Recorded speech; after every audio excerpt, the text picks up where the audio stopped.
To properly hold a baby, you want them to be held in an upright position like this, with their head in the curve of your arm. And you have the head in the curve of your arm to help give neck support, and you always want to give the baby neck support because they can't hold their own neck until around 4 months. You also want to make sure that the baby is held close to you because that gives them a sense of security. Shaking baby syndrome is a condition that occurs when somebody severely shakes a baby like this. This can cause brain damage, mental retardation, cerebral palsy, blindness, broken bones, or death. If you ever feel like you're going to harm your child, put the baby in a safe place and take some deep breaths. Call a friend to babysit or talk to someone about your experience. Shaking baby syndrome is a serious issue often spurred by the crying of a baby, but there are other ways you can comfort a child. There are 5 ways to comfort a child. You can cuddle with the baby to give them a sense of security.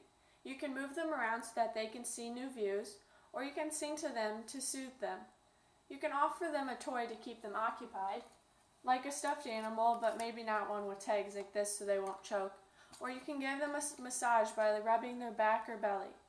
These are just some ideas that you can use, but some of them may not work. Breathing is a very important thing to know. A baby can swallow air while they are drinking, and the only way to feel comfortable is by expelling that air.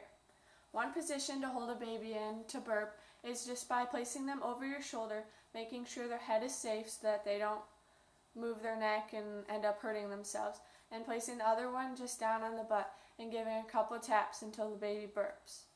Another position is by setting them up and holding their cheeks, something like this, and giving them taps until they also burp. Don't be too harsh or you may hurt the baby.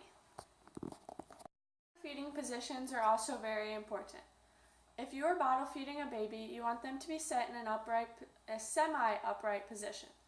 The baby will need to be held close to your body also, and make sure that there is head support. One thing that is very important is that a baby should never be propped up and left alone with a bottle. Once you have your baby in this perfect position, you just place the bottle to their mouth and feed them. You do not want to lay the baby down or the milk will go to the ears and that may cause a sinus infection. If a baby is not being bottle fed, they will be breastfed, but the proper position for that will usually be taught by a doctor because it will be what's most comfortable for the mother. In order to prepare a safe bottle, you must start by cleaning it. In order to clean it, you can place it in the dishwasher and allow it to clean, or you can use hot sudsy water to clean it, followed by a boiling rinse. After your bottle is clean, you can prepare the bottle. Once it is prepared, you may want to heat it. And in order to heat it, you will need a pan of water to heat it in. For today, I will be using this as my pan. You'll have your pan of water, and you'll place your bottle in it until it is lukewarm. Once it is lukewarm, you can take it out and test it by using your wrist. If it is too hot for your wrist, it is too hot for a baby. One thing you do not want to do is use a microwave, or there will be hot spots within it. But you can use a bottle warmer. I just don't have one to use. Once you're done preparing your bottle, you feed your baby. But if there's any leftover, you want to make sure you get rid of it. Otherwise, bacteria can build up on it. There are many benefits to breastfeeding for both the baby and the mother. Some benefits for the baby are that they get natural nutrients that fight against sicknesses. Breastfeeding also lowers the risk of obesity, diabetes, asthma, allergies, and more. Along with all of that, it is a lot easier for the baby to digest breast milk rather than formula. Formula just causes gas. There are benefits for the mother. The mother will not receive her menstrual cycle for at least a little while anyway. She also won't have to pay for formula. And along with all of that, she gets a deeper bonding with her child because she gets that skin-to-skin contact. In order to wash your baby, you will want to have everything prepared right away.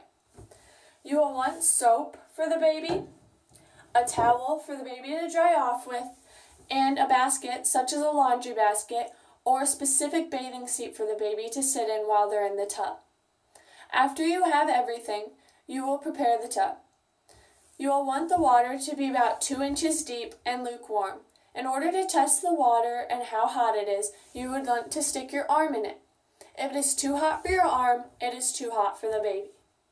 After that is all prepared, you will gather your baby and you will place them in the bucket or seat. You will want to wash the baby then from head to toe, not from toe to head. You will start by putting the soap in the baby's hair and then rinsing it out towards the back or towards the sides. After you wash the hair, you will wash the face. You'll want to be extra gentle there because obviously their eyes are there and your eyes are very sensitive. After you wash that, you will wash the rest of the body.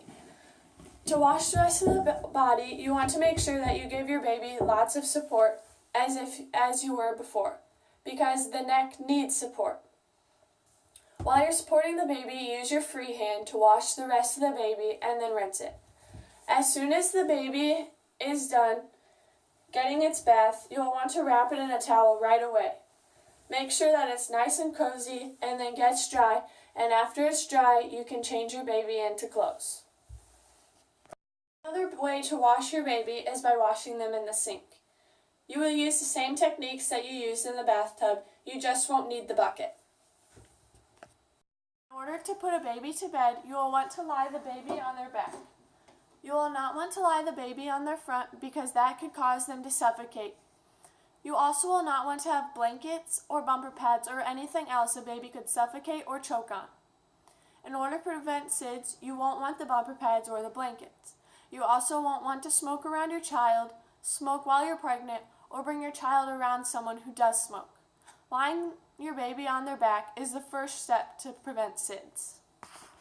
Oftentimes, car seats come with bases. You will place the base on the seat and then you will strap it in using the seat belt. After you properly have done that, you will take your car seat and you will put it in until it clicks. You want to make sure that your baby is facing backwards in case an airbag were to go off in an accident. If it were to go off and your baby was facing forward, it would harm your baby a lot more because it would hit the face of your baby and the neck is not supportive at all. But since I don't have a base, I will show you how to do it if your car seat does not have a base. You take your car seat and you place it in your car, making sure that the baby is facing backwards. You will then take the seat belt and strap it in through the hooks that the car seat will have. Once your baby is strapped in, then you're good to go. Oftentimes your car seat will have instructions, and that will give you further information of how to put your car seat in properly. Cloth diapers can have both pros and cons. Some pros to disposable diapers are that it makes traveling easier because you can throw them away. They are more convenient because you can throw them away and you won't have to carry them around all the time. They are also more absorbent than a cloth diaper. But cloth diapers have their pros. Some pros for cloth diapers are that they are economically friendly and they can help with potty training in the future because a child will become more uncomfortable faster. They also save you money. Some cons for disposable diapers are that they may rip if you pull on the tab hard enough. They also are not economically friendly and they cause a lot of landfill. They also may harm your future potty training because they are more absorbent and a kid will not be as uncomfortable. Some cons for the cloth diapers are that they are less absorbent and you may have to do laundry a lot more often. Cloth diapers can also be more sensitive to kids' skin than a disposable diaper would. Those are the pros and cons of disposable and cloth diapers. The baby should be dressed in one more layer than an adult would wear because the baby can get colder faster. You also want to make sure that the clothes are stretchy and comfortable for the child to move around in. A baby can wear a t-shirt, pants, a onesie, a sleeper, or any other type of clothing item. The sleeper is made for the baby to sleep in so that you won't use a blanket because you don't want the child to choke. In infant development, a parent needs to remember patience. A baby can't speak to them, so they need to know how to help.